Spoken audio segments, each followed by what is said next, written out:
we got liberated, let's say, by the Hungarian army. They marched in, they occupied that territory. And at first it looked all right until they got all those laws against the Jewish not to keep housekeeper, help in the house, no Christian help. And then we had to move, we got an order to move into the ghetto.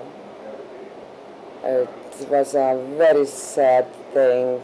I remember I was crying because I had to cut my hair off. I had long hair, and there was a rule that, they were afraid of lice and stuff. Oh, yeah. People moved close together, so they cut my hair, and small things like that, until we got heard it through the whole city, and you could see the anti-Semites like standing around and don't caring about nothing. They were pushing the old people. It was heartbreaking. We were staying in the only factory there was in our part of the country. They had apples groves, so they had their factory and it was empty around that time. So they herded us all together. We stayed there overnight, if I remember right, and then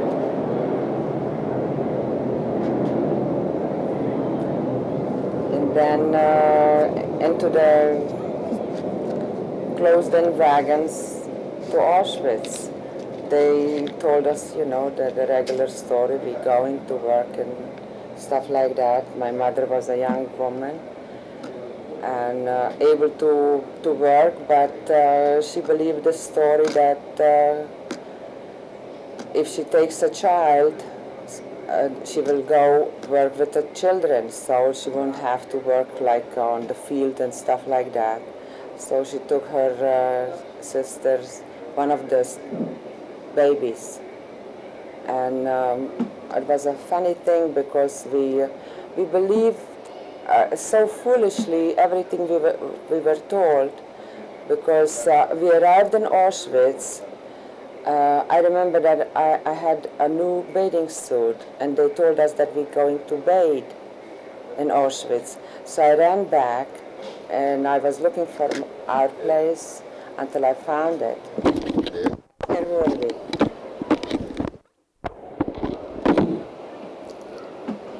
It's working again. Yeah.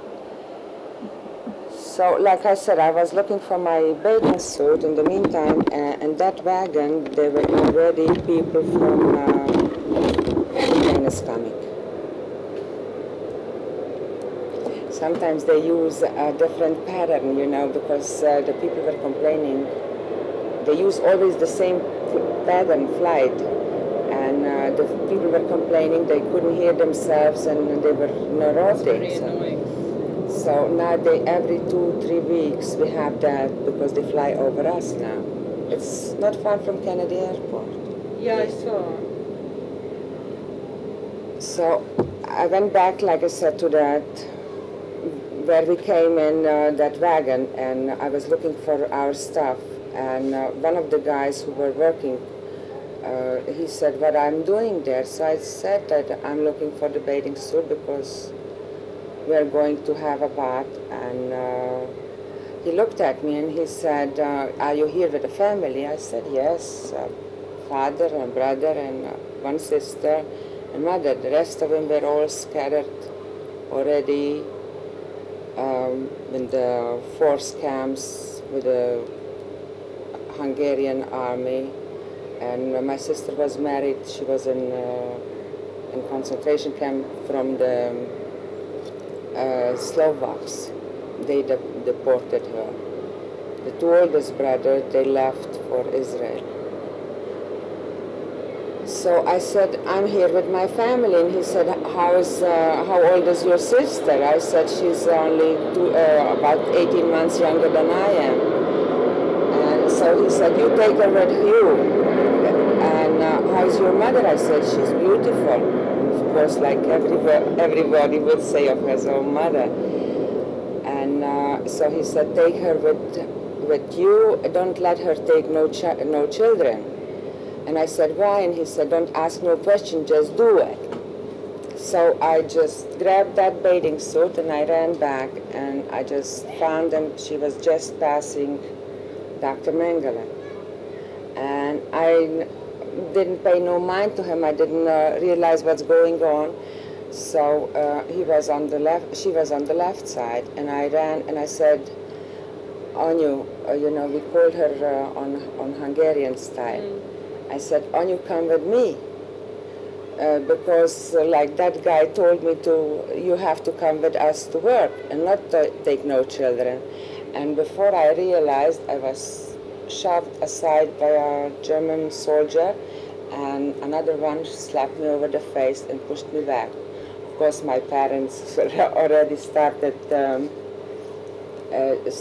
yelling and what happened, what's going on, but I didn't take long. We were separated, and that was the last I saw of them.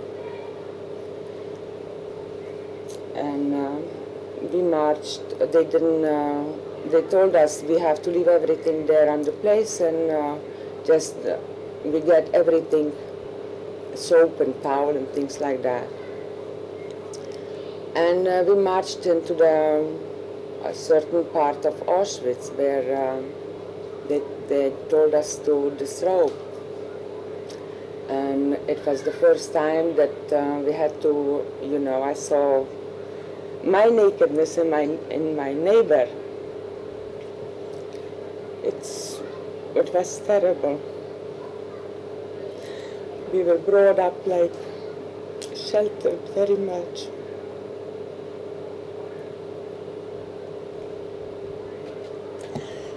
Anyway, we passed through, and then we realized what's going on. We were in shock for days and days. My sister stopped eating. And because between children, especially girls, we were fighting at home, I felt responsible for her. Also because I was the older one. So I didn't know what to do. Other girls from back home, they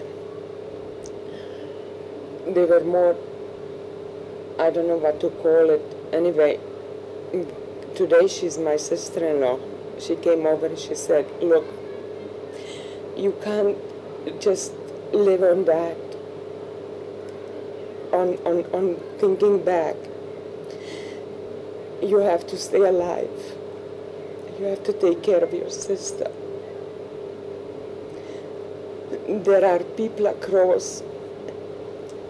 living across from the street, behind another wire full of electricity. There were men, and she said, if I will write a few words, they will throw some package with food in it. And I said, I don't know how to write in Polish, because there were Polish Jews. She said, it doesn't matter. I should come out because he wants to see a nice Jewish girl. It took a few days until I realized I have to do that. I felt like a cow on the market.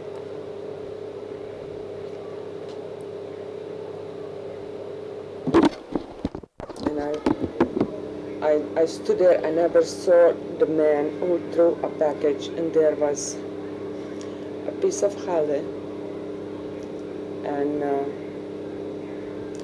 I don't know how it's called here. It's from a pig, the fat. You know, there it was called schinken. It was the smoked fat. Oh, it's like bacon. Like bacon, right. So that was in a piece of chicken. And I just picked up that package and I ran in without waving even, because that girl, she came after me, she said I behaved very badly. I should have thanked the man. But my sister was bloated from hunger. And I wanted her to eat. So I came running and I said, Lincoln, look, I have food from back home. And she opened the package. When she saw the bacon, we slept on the top part of the bed. You know, there were 3 stories high. She looked at me, she threw everything on the floor and jumped on it. Our parents are hardly in heaven, and you bring me to eat bacon already.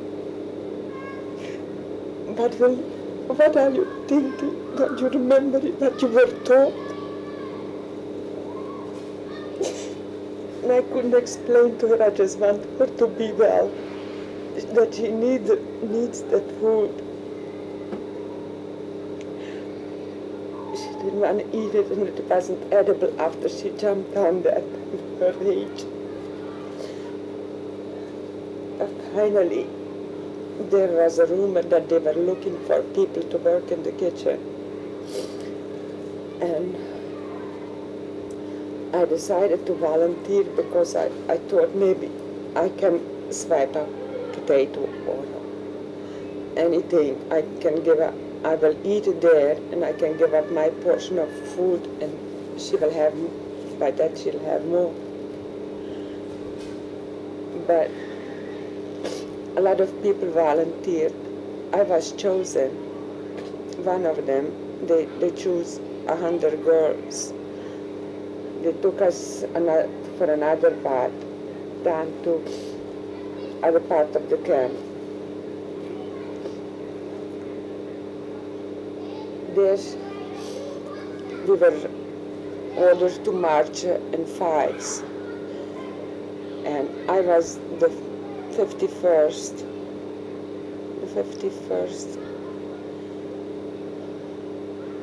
in line.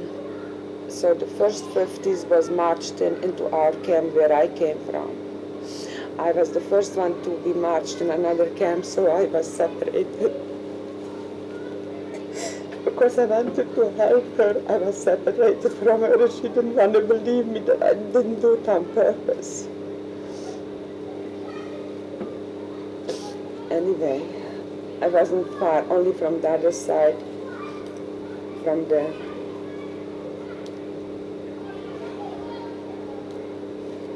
I don't know, what do you call it? Between 2 parts, you put a partition. A partition, but it was with electricity. It took me long days and weeks until she finally realized that it wasn't my fault, because that same girl who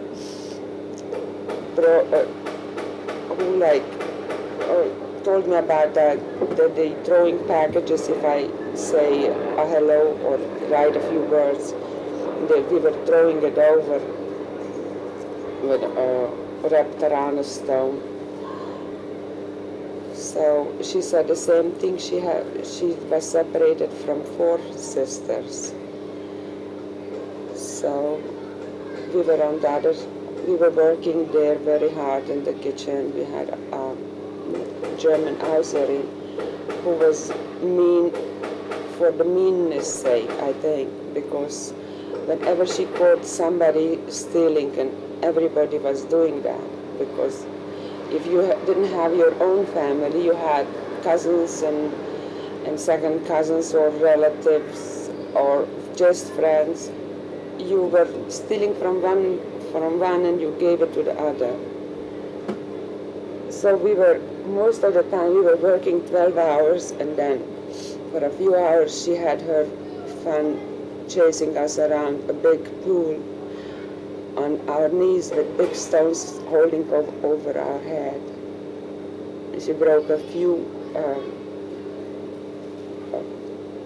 you know, it's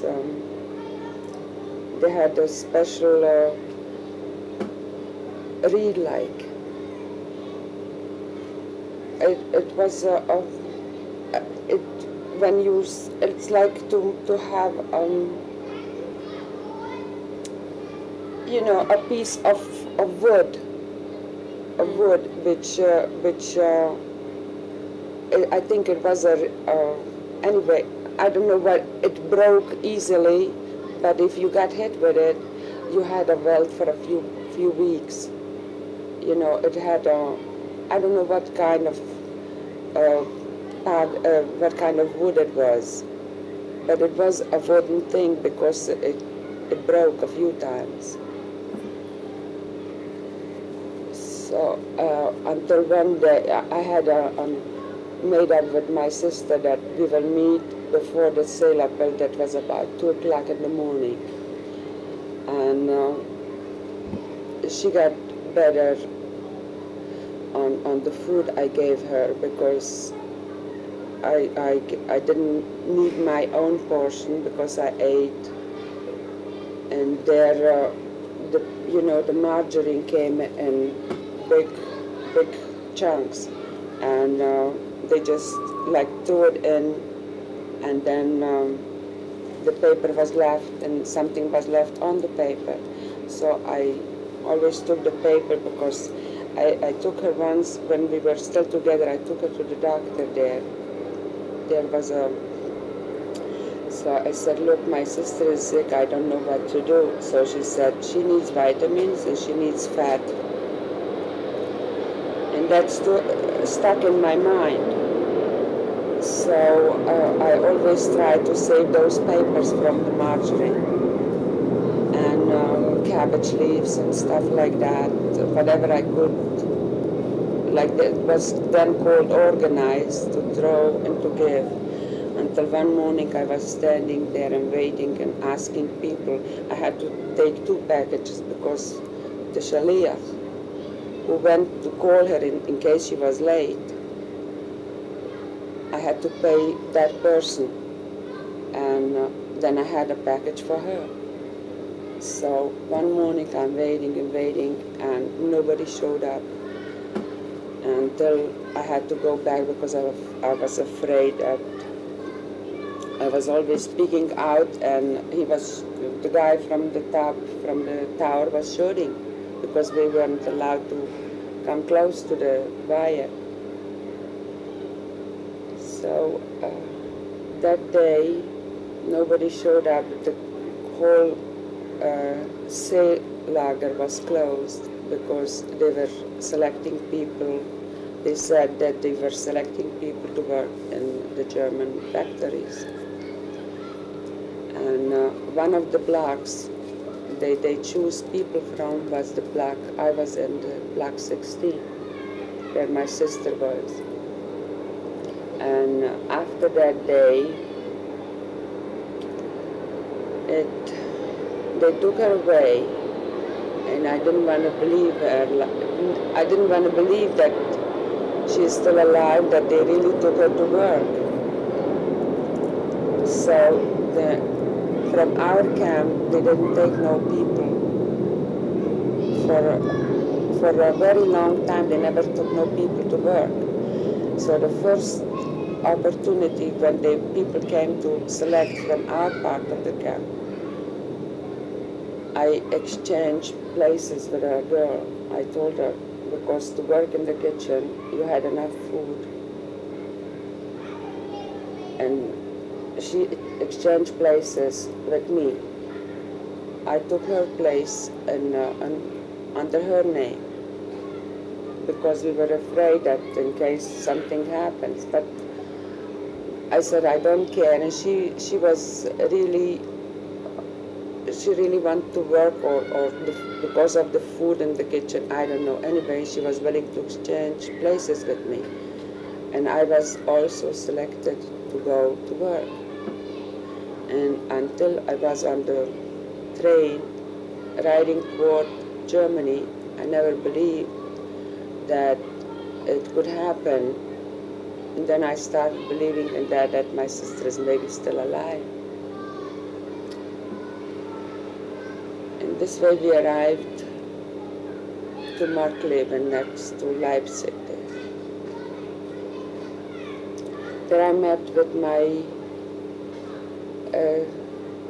it was my oldest brother, sisters-in-law, two of them. They were older than I was, and they took me like under their wings. And there we started working in a factory with plane parts. Next to us there were camps which they moved around freely, Christians from Belgium, France and Poland. And most of the people were working in the factory, except a few which kept the cleanliness in the camp. And those, they had an opportunity to save their bread, most of their bread, because they worked in the gardens or in the kitchens and places like that. So they had always search parties, the camp management. And one day we come home in the morning from a night shift, and they said that room number 10 should step out of line. And that was in December, before Christmas Eve. So later on he was joking about it, the camp manager. I don't remember his name. He said that one for all and all for one. So because two of the girls who lived with us in the same room, they were working at home, I mean the camp, they got caught with bread, extra bread under their mattresses. We got, the whole group was punished. There was 12 people by having Hakenkreuz cut in the hair. We had about, it was almost a year since we left home. We had nice long hair, about I think about 2 inches long. And like every other woman was proud of her glory. And it was the worst punishment for us to get that, that cut in the head. And he was sitting there and laughing and joking with his family. We weren't allowed to say a word. And after that, it was terrible when I was the only one from who got, most of the people, they worked on different shifts, and they worked on different parts of the factory. I was the only one who was in that part who walked in, and we weren't allowed to have no kerchief, nothing to cover the shame. So it was very bad, like the second time to have that done to you. It's a terrible thing. But we survived that too. Around, we heard rumors because the people who lived outside of the camps, the French and Holland people, they were telling us that, and we also knew we had raids every night, a few times a night. They were bombing that the Americans are coming. And in the meantime, they got ordered to evacuate the Jews from there. All the rest of the people stayed. We had Belgian girls, Christian girls living with us because they had no other room for them. They stayed in the camp. Only the Jews, they were evacuated. We started marching, and we marched, and whoever moved out of the column, got killed right away there, and you got so I don't care like. You just passed by like stepping over a dead chicken or something. I don't know how we felt about death and life and that part. At the same time, I got because I lost like my sister. I adopted another little girl, and I was taking care of her. And because of her, I said she got sick on the way because we were marching without food, and that time it was raining. She got sick with a strep throat or something like that because she couldn't talk. So I said, I don't know, I don't care what will happen to us, but I will take you to a doctor. By that time, I was already a big 17-year-old girl. And she was 15, a tiny little doll. So I said, I don't care what will happen. And another girl from my hometown, this little girl, Judy, she wasn't from my hometown. I just took a liking to her. Another girl from my hometown, she said, I'm going with you. So the three of us, we stood back. We didn't get up because it was night, and they said, time to move on. And we just stayed there where we were underneath some bush or something. We didn't go further. And they said, that's it. What will happen, will happen. When the group moved on, after a while I said, let's go. We were looking. We knew we were close to a city where people are. And I couldn't help but believing in God, because it couldn't happen any other way. They believed our story. We marched into a Hitler Jugend camp. And I said that those are my two sisters. The little one, Judy, she looked like me because we all looked like skeletons. And she had, a darker complexion with brown eyes and brown hair. The other girl, she was a redhead with white, milky color. But we were sisters. We were I said we were sisters, and we are from our part of the country, we said, because we realized our German wasn't perfect. And so we said that we are Schwabs. That's a section or a part of who speak German. They lived around us there in the part of the country. So we marched into that camp, and I said that my sister is sick, if they have a doctor. And meantime, they saw that we are soaking wet. They gave us a bunk, and there were 4 beds, and they brought us some cold food.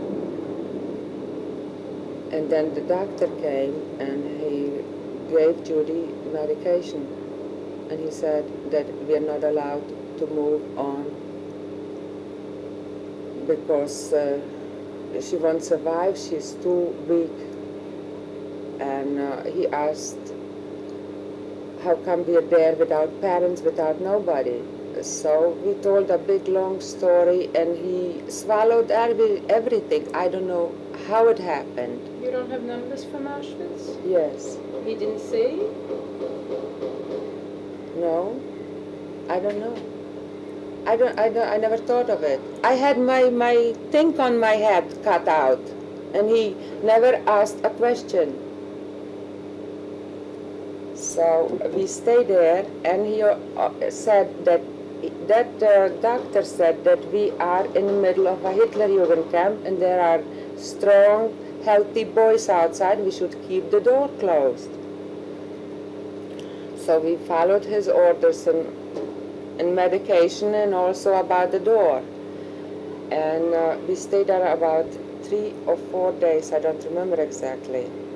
Then the order came that the Russians are very close, the whole camp has to move. So the doctor came over, he said, do you want to stay and be taken by the Russians, or you want to come along with us? So we knew nothing happened to us on those few days we stayed with them, so I decided we are going along with them. So we climbed on a big truck with the Hitler, and they gave us clothing. Then I got a kerchief for my nice head to cover, and we went with them. 2 of the boys invited, one of them said, we have only 1 extra bedroom. If you want to stay all 3 of you together, it's all right. I'm sure my parents won't object. But in the end, I stayed with Judy with a Neufeld family. Neufeld, that was their name. And they also believed us the whole schmear we told them. And in the meantime, I got sick there. And Ippy, she moved with another guy, with another guy's family in. We stayed there for a few weeks until we got, no, it wasn't a few weeks, it wasn't that long. I think about 14 days, until we got strong enough. And then we realized that the Russians are in that place. That's why I don't know how I came to be liberated by the Russians. And we said that we want to move on home. They were very sorry to see us go, because then I knew Russian, because back home we had the helper. They were speaking Ukraine, you know, it's Russian. And we also were taught, in school we were taught German and Russian from the 3rd grade on. So we were speaking quite good language, and we went every day or every second day we went down to where they were giving out things, and we brought it home, like where we were staying. So they were sorry to see us go, but they realized we want to get home to our parents. So the 2 boys, they took us to the station, to the railroad, and there I got my first marriage proposal from the guy. And so I said, no, thank you, I have to go home.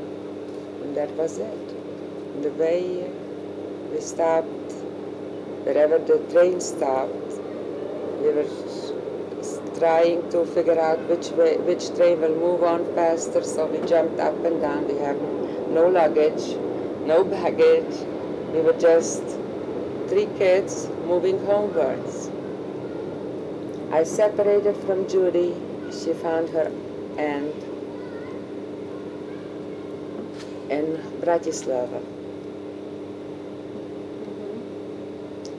With Ippy, we went all the way to Budapest.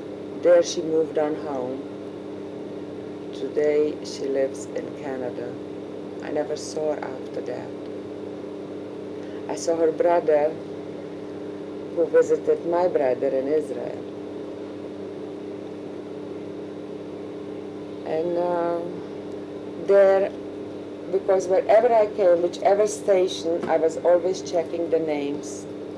And because it was early May when I passed through those places, most of the time I was on the first page still. So I couldn't check back who passed. So when I got finally to Budapest, they said that they saw my brother there. I knew we have their family. That they saw my brother Ludwig there. And they had a big place. It was a school before, and they were all the refugees, whichever came through Budapest, they were put in that place, registered, and in the meantime, I got so skinny that I was lacking fat. I couldn't bathe or wipe my face because the skin was coming off.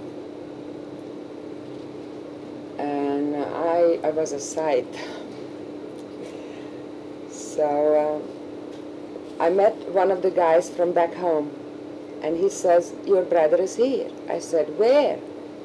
So he said, he was sitting here for the last 3 weeks and waiting every day on the station, whoever comes. So today he said, "Nobody came until today.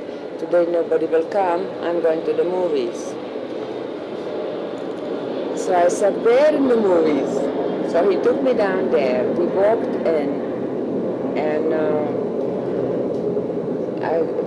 we were trying to explain to the guy why we have no tickets. We don't want to see the movie. We just want to call out somebody.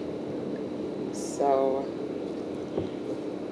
he said, "It can't be done because the people you're disturbing the people watching the movie." I said, "1 second, just wait 1 minute, please." He came along, and I just said one word from back home, "Yankev Laser." He gave a yell. He came out, so I had family again, real family. The first thing, after he looked me over, he said, "Where is your sister?" And I had to start telling that I don't know. He didn't say a word, but I felt like he's accusing me. I don't know if you have sisters or if you know how sisters live. We were on one part, between each other, we were always fighting. If somebody from outside attacked one of us, we were fighting that person. Mm-hmm.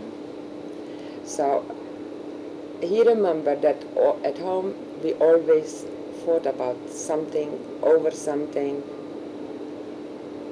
So he didn't say a word, but I felt that he like blames me that she's not with me.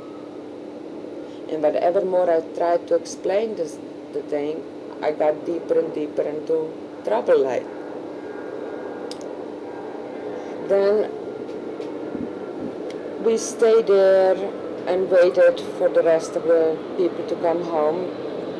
The sister was missing and 2 other brothers because, like I said, the big sister, she was married in the Slovak part of the country, and she was deported from there. And she had a little baby. We knew that she won't be coming. And we didn't expect that our parents would be coming home. So 2 brothers and a sister was missing. So we waited there from May until October, when finally everybody got in. My sister was on the way to England. She got herself adopted by a Jewish officer. She was on the English part of the of Germany. She was liberated by the English. So she wanted to be adopted because she believed that nobody was left over. Until finally word got to her that we are all waiting for months and months in Budapest for her to come home, and that guy who had his sister with my sister together, he was traveling and he never realized that she doesn't know that we are in Budapest. until he heard that she's preparing to leave for England. So he says, aren't you going to say goodbye to your sister and brothers? She said, what do you mean? Then she realized that we are still alive, and she came home. I mean, we met up in Budapest.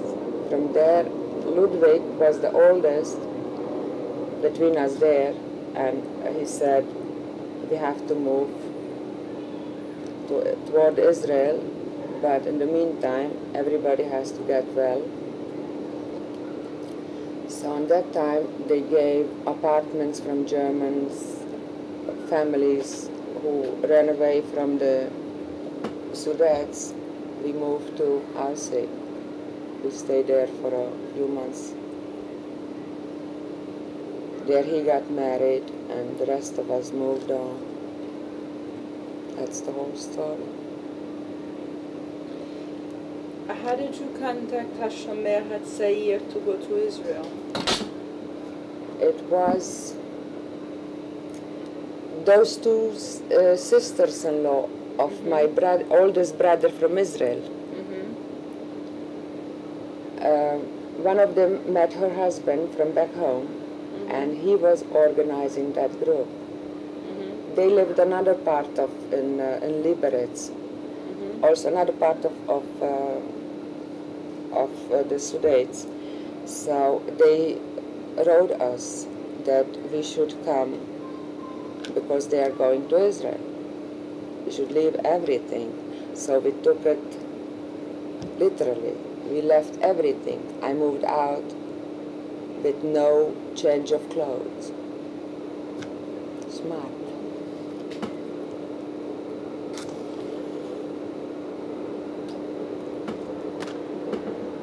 We had funny times on the way,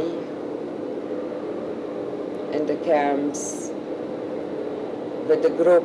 As a group we moved, you know, everything was served like we didn't have to work, but we were marching, doing exercises, looking at the nature, and there I realized that through the joint you can get tickets.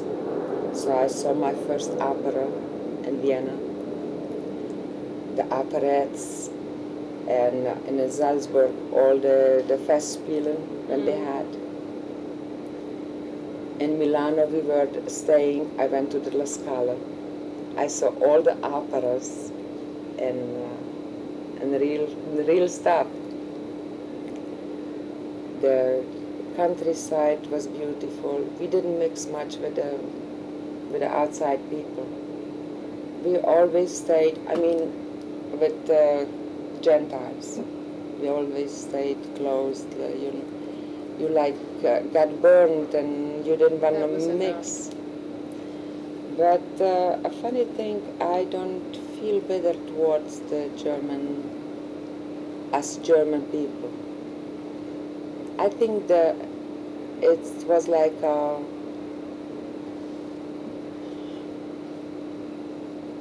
it was a part of them which believed. I have no words to explain it, but today I like less the, let's say, the Russian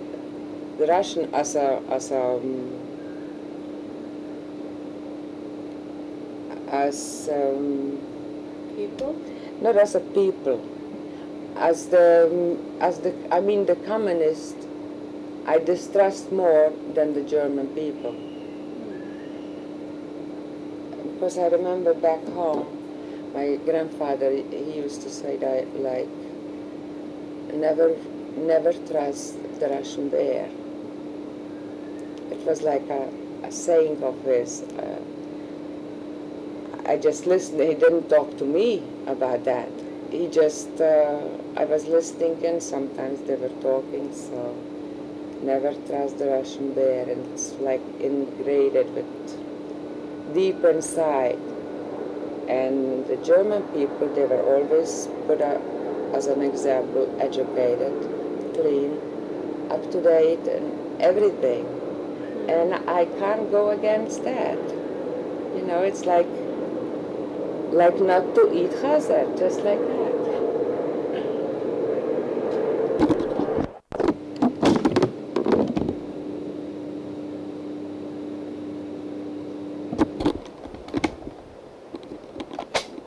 So this is a questionnaire on the ghetto life in Tachowa ghetto.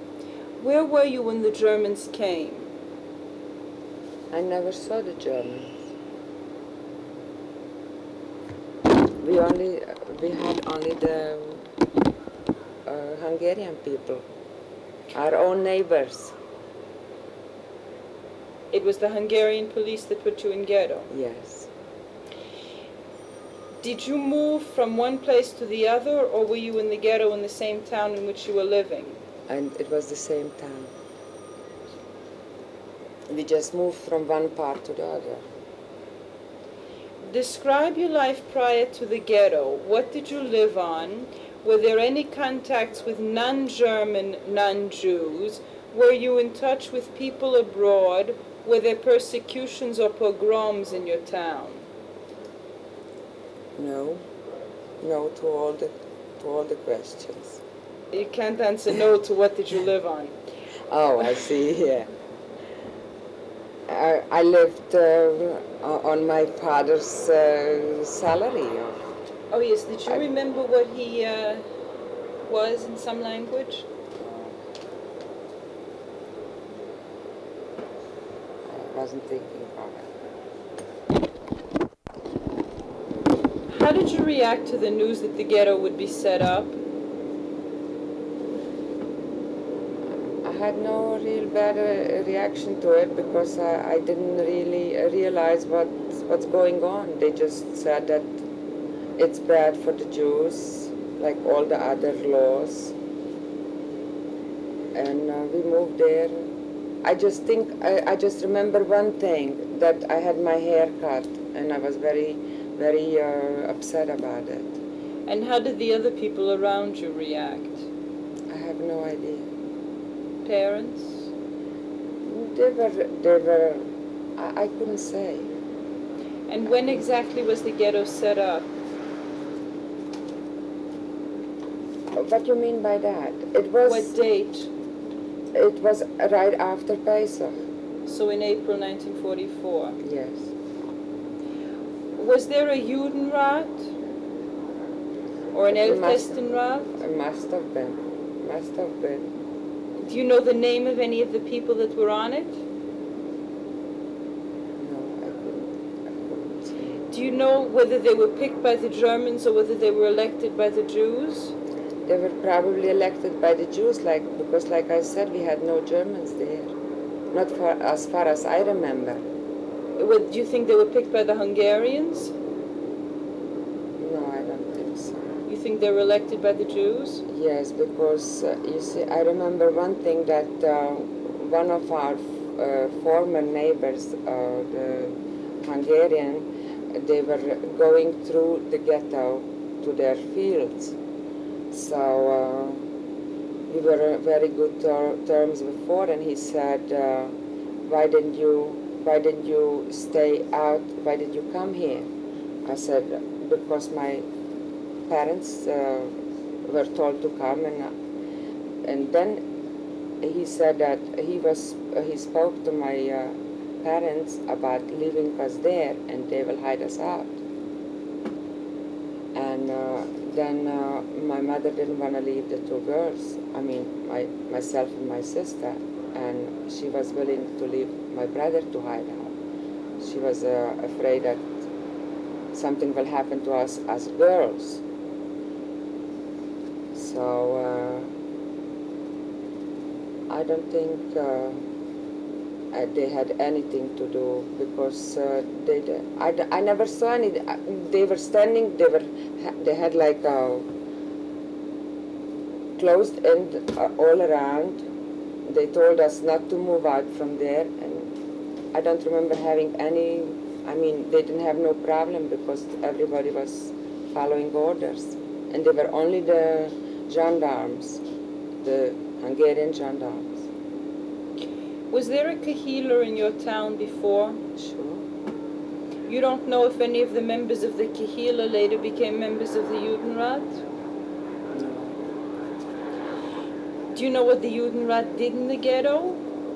Do you know whether it had any schools or whether it helped anybody? It wasn't that long, because we stayed there all together some 4 or 5 weeks until everybody got settled in. And if I remember right, they brought in from smaller towns also some people. They were always moving more people in there. So I don't think they had anything with schooling or things like that. I don't remember going to any. Did you have an opinion of the Judenrat then? No, I couldn't have had any because I didn't know they exist.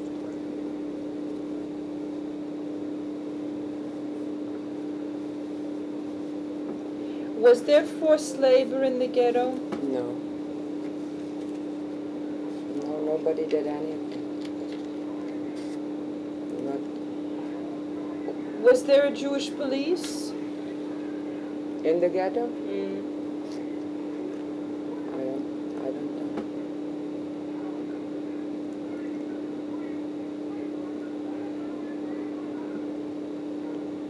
I don't really remember what I was thinking of in that time because I don't remember anything from that part. What did you live on while you were in the ghetto? Was there rations? No, we took along food from home. Was there a house committee to tell people where to live? Yes. What did they do? The house committee. I couldn't say exactly. I just know that the part of the ghetto was where one of our relatives lived, so we moved in with them. You don't know if the house committee was chosen or elected? Do you have any opinion of them? No. Do you know the members of your own house committee? Do you know who they were? I know the people who lived in that house. I don't know if it belonged to them even. I know that their name was Bash. That's all. Was there a social organization that operated in the ghetto that would have been independent of the Judenrat? I have No idea. Was there any typhoid in the ghetto? No. Were there any other epidemics? No. Were there any health organizations? People, you know, doctors or... Yeah, we had Jewish doctors, and they probably had to move in there too because they made no exception of them. And they practiced in the ghetto? Probably. Was there any school in the ghetto? There must have been because that was the second law after kashrut was schooling. But you don't remember anything? No, I did not attend any. Was there, were there shuls in the ghetto? I think so. You don't know how many? No. No. Did many of the people go to them? I couldn't say. I'm sorry, I don't know all those answers. You don't know if were they hidden or were they open? I couldn't say. I don't know. Do you know if there were any, you know, very prominent rabbis? Our own, what you call a roof, Misha Rabbi. You know, there is a distinction between that. So he was famous in our part. I don't know why. He was a nice-looking man. Maybe because of that, I don't know. What was his he name? was a very famous Rosh Yeshiva. He you know, they were talking like he knows his stuff. I don't really, I really can't answer those questions. You don't remember anything about him? No. That he was a young married man, and after everything, he died about 2 years ago in Canada. Were there any special things to take care of children in the ghetto? That reminds me. Right. We took care. The older girls were not really taking care as an order, but we were playing. It was kind of an order. We had to take care of the smaller children. Who told you you had to take care of them? Mother, of course. Oh, but it wasn't anybody, in other words, nobody outside of the family. It was just within the family. No, but we had children, small children, babying them from a few houses. Right. Did we you were have playing like we're playing house with the little children? Yes. Did you have any contacts with non-German, non-Jews? No, only that one talk with when one of the neighbors passed through the ghetto to his fields. I don't remember any other. You never met any Germans? No, not until Auschwitz. Can you remember any of the actions in the ghetto? About what? Actions in this particular sense when they came to take the Jews, you know, when they came to deport them. Were you among the first deported or among the later? I couldn't say. I just remember that everybody was very upset that we have to move again. And because we had whatever we took along, we had to carry, so we couldn't carry too much. But did you all leave at the same time? We waited for all of them in that factory place, and then the whole group was moved in the same time. Do you remember any people that were moved before you? No. When did you realize that the Germans were going to kill the Jews? In Auschwitz. Did you ever try to escape from any place? No. Was there an underground in the ghetto? I don't know. Do you remember any songs or poems or special prayers that were evolved in that particular ghetto? No, we were taught Hebrew songs, which we sang by ear because. But they weren't ones that were made up in your particular ghetto? No. Were there refugees from other places in your ghetto, from other smaller towns? Yes. What was the reaction of the people from your town towards those people? I don't know. You don't know? Were there any youth movements or party organizations in the ghetto? From the Mizrahi they had there. I remember every Shabbos we said they were teaching us, like I said, those songs by ear, and they told us what's all about the song is. But you weren't a member of Mizrahi, exactly? No, I was no member from any organization. Was there any other organization besides Mizrahi? Yeah, they had a big organization from Baether. They were always marching, and I was envious that I can't march alone. Who stopped you? A nice Jewish girl doesn't do a thing like that. But there were all nice Jewish girls and boys, and they were doing it. That was my argument. But I was said no, and that was it.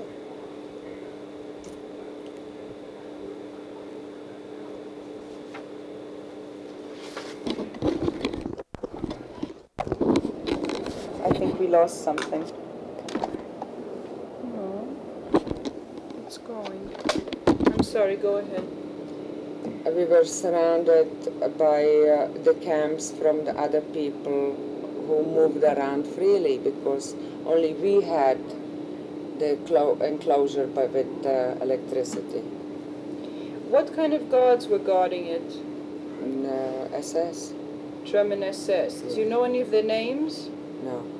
Do you know who the commander of the camp was? No. I would recognize him, but I don't remember his name. Do you know how many inmates there were in the camp? Not exactly. About? Not more than 500. Where did they come from? Most of them came from Auschwitz. They were Jews from my part, from Maramuros. That's what this was called. And from Yugoslavia. Because in Auschwitz we were told that they were looking for people who know needlework, fine work with hands, who was steady hands and things like that. Didn't you tell me there were also Belgians? Yes, but they just lived there. They didn't work. What were they doing there? They were there. They were prisoners? Yes, they were prisoners just like those who were outside us. Like they had people from Holland, whole families from Poland, men from